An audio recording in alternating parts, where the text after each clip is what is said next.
ایک دور افتادہ گاؤں تھا جہاں پرانے درختوں، خاموش گلیوں اور اندھیری راتوں کی باتیں سنائی دیتی تھیں۔ اس گاؤں کے بارے میں کہا جاتا تھا کہ وہاں ایک چڑیل کا بسیرا ہے۔ یہ چڑیل باقی چڑیلوں سے مختلف تھی، نہ وہ خونخوار تھی، نہ کسی کو نقصان پہنچاتی تھی، بلکہ اس کا وجود ایک معمہ تھا جسے کوئی نہ سمجھ سکا۔ اس چڑیل کا نام زارا تھا۔ زارا کا ماضی بھی عجیب و غریب تھا۔ وہ ایک خوبصورت لڑکی تھی جس کے چہرے کی چمک سورج کی روشنی کو مات دے دیتی تھی اور آنکھوں میں ایسا سکون تھا جو دلوں کو بہلا دیتا تھا۔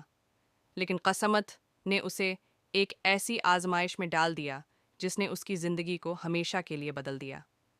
زارا ایک عام گاؤں کی لڑکی تھی جو گاؤں کے بچوں کو پڑھاتی اور اپنی بوڑھی ماں کا خیال رکھتی تھی۔ وہ بے حد نیک دل اور مہربان تھی۔ گاؤں کے لوگ اسے بہت پسند کرتے تھے، لیکن زارا کی زندگی میں ایک طوفان تب آیا جب گاؤں کے رئیس زادہ کامران نے اسے اپنی حوص کا نشانہ بنانے کی کوشش کی۔ زارا نے سختی سے انکار کیا اور کامران کی بے عزتی کر دی۔ کامران نے انتقام لینے کا فیصلہ کیا۔ ایک رات کامران اور اس کے ساتھیوں نے زارا کو اغوا کر لیا۔ اسے ایک ویرانے میں لے جا کر بدترین ظلم کیا اور اسے بے جان حالت میں چھوڑ دیا۔ زارا کی ماں نے اپنی بیٹی کی لاش کو دیکھ کر دل تھام لیا اور روتے روتے اللہ سے انصاف کی فریاد کی۔ لیکن گاؤں کے لوگ خاموش رہے کیونکہ وہ رئیس کے خوف سے کچھ کرنے کی ہمت نہیں رکھتے تھے۔ زارا کی ماں نے ایک عامل سے رجوع کیا اور انصاف مانگا۔ عامل نے ایک پرانی کتاب کھول کر کچھ وظائف پڑھے اور زارا کو انتقام کی طاقت عطا کر دی۔ زارا کی روح چڑیل بن گئی، لیکن وہ عام چڑیلوں کی طرح نہیں تھی۔ اس کے دل میں بدلہ تو تھا، مگر وہ معصوم لوگوں کو نقصان نہیں پہنچانا چاہتی تھی۔ چند دنوں بعد گاؤں کے لوگوں نے عجیب واقعات کا سامنا کیا۔ کامران اور اس کے ساتھی ایک ایک کر کے غائب ہونے لگے۔ کچھ لوگ کہتے تھے کہ انہوں نے زارا کو سفید لباس میں دیکھا، جبکہ کچھ نے اس کی آواز سننے کا دعوی کیا۔ کامران کے ساتھیوں کو ایسی بھیانک موت ملی کہ گاؤں کے لوگ کانپ گئے۔ آخر کار کامران بھی غائب ہو گیا۔ لیکن اس کہانی کا سب سے حیران کن پہلو یہ تھا کہ زارا چڑیل بننے کے باوجود اپنے گاؤں کے معصوم لوگوں کی مدد کرتی رہی۔ جو گاؤں کے غریب لوگ رات کو سفر کرتے تھے، زارا ان کی حفاظت کرتی۔ جو کسان راتوں کو اپنے کھیتوں میں پانی دینے جاتے تھے، زارا ان کے ساتھ رہتی تاکہ انہیں جنگلی جانوروں یا چوروں سے کوئی نقصان نہ پہنچے۔ زارا نے گاؤں کے بچوں کو ڈرایا نہیں، بلکہ ان کے ساتھ کھیلتی تھی۔ وہ ان کے خوابوں میں آ کر کہانیاں سناتی اور ان کے دکھ درد کو کم کرنے کی کوشش کرتی۔ لیکن گاؤں کے لوگ اب بھی خوفزدہ تھے۔ وہ جانتے تھے کہ زارا کی موجودگی کا مقصد کچھ اور ہے۔ میں ایک بزرگ خاتون رہتی تھیں جو زارا کی ماں کی قریبی دوست تھیں۔ انہوں نے زارا کی کہانی لوگوں کو سنائی۔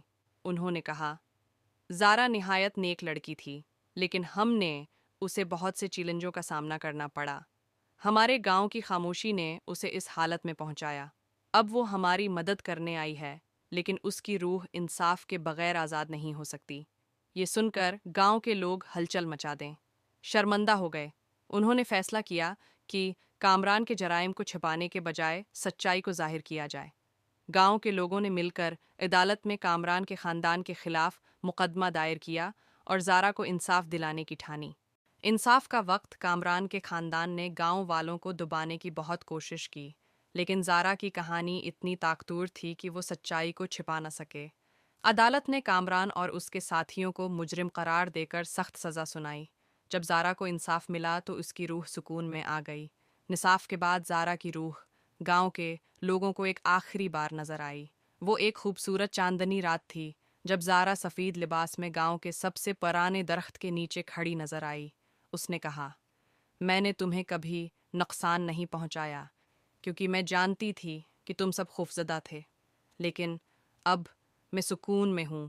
میری دعا ہے کہ تم سب ایک دوسرے کی مدد کرو اور انصاف کے لیے ہمیشہ کھڑے رہو۔ یہ کہہ کر زارا کی روح روشنی ہو گئی۔ میں بدل گئی اور آسمان کی طرف چلی گئی۔ گاؤں کے لوگ اس رات کے بعد زارا کو کبھی نہ دیکھ سکے، لیکن وہ ہمیشہ اس کی یاد میں انصاف، ہمدردی اور اتحاد کے اصولوں پر عمل کرتے رہے۔ زارا کی کہانی صرف ایک چڑیل کی کہانی نہیں تھی، بلکہ یہ اس بات کی یاد دہانی تھی کہ ناانصافی اور ظلم کے خلاف آواز اٹھانا ضروری ہے۔ گاؤں کے لوگ زارا کو بھول نہیں سکے کیونکہ وہ ان کے دلوں میں ہمیشہ ایک روشنی کی طرح زندہ رہی۔ زارا کی انوکھی کہانی نے ثابت کیا کہ نیکی اور انصاف کبھی مرتے نہیں، چاہے ظاہری طور پر وہ دنیا سے چلے جائیں۔